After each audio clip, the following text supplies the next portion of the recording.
অবহেলা আর অযত্নে নষ্ট হতে বসেছে গোপালগঞ্জের শেখ কামাল আন্তর্জাতিক স্টেডিয়াম। সময় যতই গড়াচ্ছে ভেঙে পড়ছে এই স্টেডিয়ামটির অবকাঠামো। দ্রুত জেলা ক্রিকেট লিগ চালু করে স্টেডিয়ামটি রক্ষার দাবি স্থানীয় সংগঠক ও ক্রিকেটারদের। বাংলাদেশ ক্রিকেট বোর্ডের হস্তক্ষেপ ছাড়া এই স্টেডিয়ামটি রক্ষা সম্ভব নয় বলে মনে করছেন তারা। গোপালগঞ্জ প্রতিনিধি শেখ মুস্তফা জামানের তথ্য ও ছবি নিয়ে তৌহিদুল আলমের রিপোর্ট। 2013 সালে 104 কোটি টাকা ব্যয়ে শেখ কামাল আন্তর্জাতিক ক্রিকেট স্টেডিয়াম উদ্বোধন করেন প্রধানমন্ত্রী শেখ হাসিনা।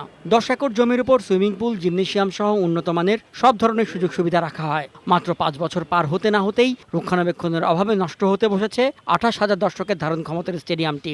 এই ভেন্যুতে এখনো পর্যন্ত অনুষ্ঠিত হয়নি আন্তর্জাতিক কোনো ম্যাচ। তাই জেলা লিগ চালু করে এই ভেন্যুতে খেলা আয়োজনের দাবি জানালেন স্থানীয় ক্রিকেটাররা। এত টাকা খরচ করে বানাইছে, আসলে আমরা কোনো খেলাধুলাই হয় নাই আজ পর্যন্ত। এই স্টেডিয়াম চারিদিক দিয়ে ফাটল ধরছে, এই স্টেডিয়াম অকার্য হয়ে যাচ্ছে, এই স্টেডিয়ামে কোনো খেলা হচ্ছে না। এদিকে এই স্টেডিয়ামটি রক্ষায় জেলা ক্রীড়া সংস্থার কোনো উদ্যোগ গ্রহণের সুযোগ নেই বলে মনে করছেন গোপালগঞ্জ জেলা ক্রীড়া সংস্থার সাধারণ সম্পাদক এমবি সাইফ। এজন্য দ্রুত বিসিবির হস্তক্ষেপের দাবি জানালেন তিনি। জেলা ক্রীড়া সংস্থার মাধ্যমে 10% মেইনটেনেন্স করে রাখা আসলে আমাদের দ্বারা সম্ভব নয়।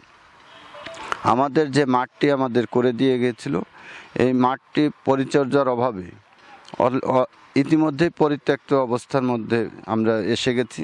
গোপালগঞ্জ জেলা প্রশাসক জানালেন, বিসিবি ও প্রধানমন্ত্রী কার্যালয়ের সাথে সমন্বয় করে দ্রুতই এই বিষয়ে ব্যবস্থা নেওয়া হবে। আমরা বিসিবির সাথেও অনানুষ্ঠানিকভাবে কথাবার্তা বলেছি। সাম্প্রতিককালে বিসিবি থেকে আমাদেরকে সহযোগিতার আশ্বাস দেওয়া হয়েছে। স্থানীয় ক্রিকেটাররা মনে করেন ঘরোয়া লীগ আয়োজন ছাড়া এই স্টেডিয়ামটি রক্ষার আর কোনো বিকল্প নেই।